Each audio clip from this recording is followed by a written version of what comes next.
বহুল আলোচিত একটা বাগধারা হচ্ছে গণেশ উল্টে গেছে। এই বাগধারার মূল ভাবার্থ হচ্ছে সনাতন ধর্মমতে গণেশ হচ্ছে ব্যবসা বাণিজ্যের দেবতা অথবা কল্যাণের দেবতা।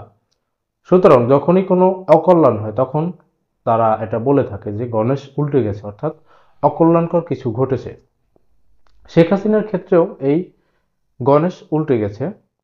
শেখ হাসিনার ক্ষেত্রে কোনো রূপক অর্থে গণেশ উল্টে যায়নি, সরাসরি গণেশ নিজেই উল্টে গেছে, অর্থাৎ দেবতা নিজেই উল্টে গেছে। কেন এই কথা বলছি? এই কথা বলার কারণ হচ্ছে শেখ হাসিনার এই মুহূর্তের দেবতা হচ্ছে ডোনাল্ড ট্রাম্প।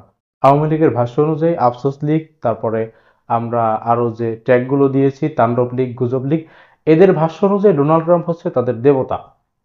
গত 5ই নভেম্বর মার্কিন নির্বাচনের পূর্বে ডোনাল্ড ট্রাম্পের প্রচারণা বাংলাদেশে হয়েছে এই আফসোস লীগ, গুজব লীগ, তাণ্ডব লীগ এদের পক্ষ থেকে। এবং যখন ডোনাল্ড ট্রাম্প নির্বাচিত হয়েছেন তখন তারা নানা ধরনের হুমকির স্বরূপ স্ট্যাটাস দিয়েছেন বিভিন্ন সামাজিক যোগাযোগ মাধ্যমে, যেখানে তারা বলেছেন যে ফেসবুক পোস্ট ডিলিট করতে বা বিভিন্ন কন্টেন্টগুলোকে ডিলিট করতে। আবার কেউ কেউ আরেকটু কঠোরভাবে বলেছেন যে এখন না করলেও 20শে জানুয়ারির পরে এই কন্টেন্টগুলো যেন ডিলিট করা হয়, পোস্টগুলো যেন ডিলিট করা হয়। অর্থাৎ 20শে জানুয়ারি ডোনাল্ড ট্রাম্প শপথ গ্রহণ করবে, তারপরে বাংলাদেশে অন্তর্বর্তীকালীন সরকার যে রয়েছে তাদের বিরুদ্ধে অ্যাকশন নিবে। সেই অ্যাকশনের সুফল আওয়ামী লীগ এবং হাসিনা ভোগ করবে, এমনটাই এতদিন যাবৎ শোনানো হচ্ছিল।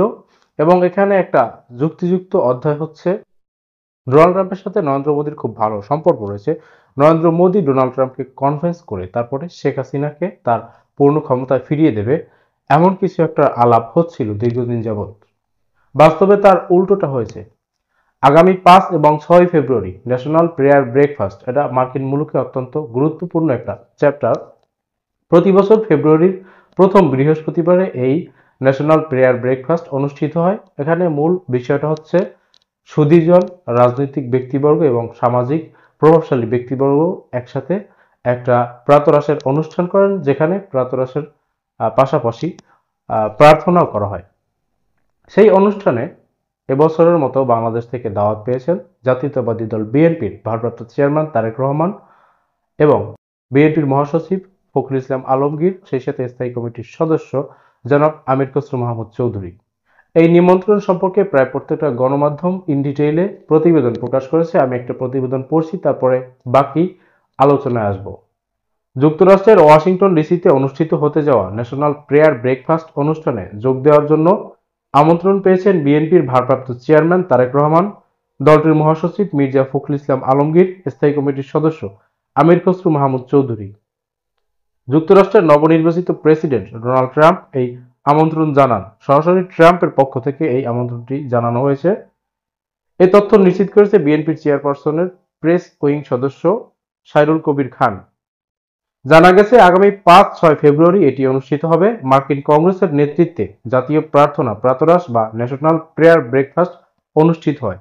ন্যাশনাল প্রেয়ার ব্রেকফাস্ট ইভেন্টটি মূলত খ্রিস্টান ব্যক্তিত্ব, পাদ্রী, নির্বাচিত কর্মকর্তা এবং উদ্যোক্তাদের একটি সমাবেশ, যা সাধারণত ফেব্রুয়ারির প্রথম বৃহস্পতিবারে ওয়াশিংটন ডিসিতে অনুষ্ঠিত হয়। বার্ষিক অনুষ্ঠানটি প্রথমে প্রেসিডেন্সিয়াল প্রেয়ার ব্রেকফাস্ট নামে পরিচিত ছিল। 1970 সালে এর নামকরণ হয় ন্যাশনাল প্রেয়ার ব্রেকফাস্ট। এই ইভেন্টে প্রার্থনা, রাজনীতি এবং ব্যবসা সহ সমসাময়িক গুরুত্বপূর্ণ বিষয় উঠে আসে।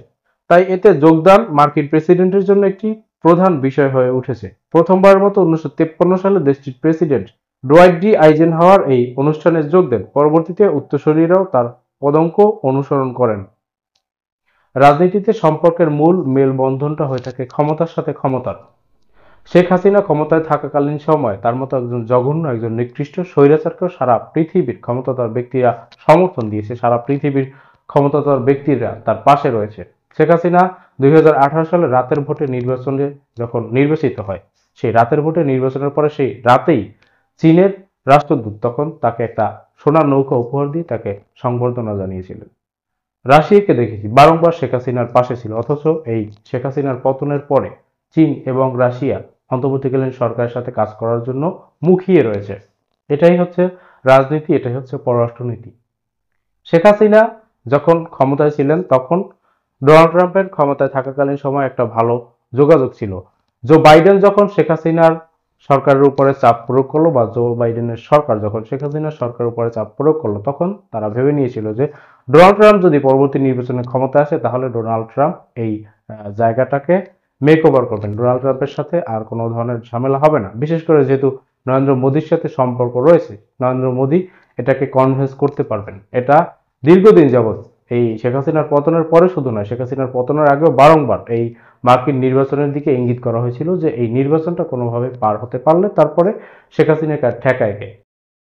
কিন্তু যেহেতু শেখ হাসিনার পতনটা হয়ে গেছে, শেখ হাসিনার পতনের পরে একমাত্র ভারত ব্যতীত আর কোনো বন্ধু তার সাথে নেই। শেখ হাসিনা রাশিয়াতেও একবার যাওয়ার চেষ্টা করেছিল যতদূর শুনলাম, কিন্তু সেখানেও তিনি কোনো স্থান পাননি। এভাবেই একজন নিকৃষ্ট স্বৈরাচারকে সারা পৃথিবীর ক্ষমতাধর ব্যক্তিরা দূরে সরিয়ে দিয়েছে। শেষ ভরসা ছিল ডোনাল্ড ট্রাম্প। ডোনাল্ড ট্রাম্প শপথ গ্রহণের পরেই শেখ হাসিনাকে নিয়ে তোড়জোড় চালাবেন, এমনটাই ভাবা হচ্ছিল আওয়ামী লীগের পক্ষ থেকে, কিন্তু সেই শেষ রক্ষাটা আর হলো না, যেহেতু ক্ষমতার সাথে ক্ষমতার মেলবন্ধন হয়ে থাকে। আগামী দিনে একটা সুস্থ নির্বাচন হলে বাংলাদেশে ক্ষমতার কেন্দ্রবিন্দুতে আসবে বিএনপি, এটা একটা নিশ্চিত বিষয়। অন্তর্বর্তীকালীন সরকার যেহেতু স্থায়ী একটা সরকার নয়, এবং তাদের যেহেতু রাজনৈতিক কোনো সংগঠনও নেই, সুতরাং এদের সাথে ক্ষমতার খুব বেশি যোগাযোগ থাকাটা কার্যকর নয়। বিধায় ক্ষমতার কেন্দ্রবিন্দুতে যারা আসবে তাদেরকে নিয়েই মার্কিন প্রেসিডেন্ট আগামীর পরিকল্পনা সাজাচ্ছেন। আর সেখানেই বেঁধেছে শেখ হাসিনার দুর্গতি। শেখ হাসিনার দুর্গতির কারণ এখন ডোনাল্ড ট্রাম্পও।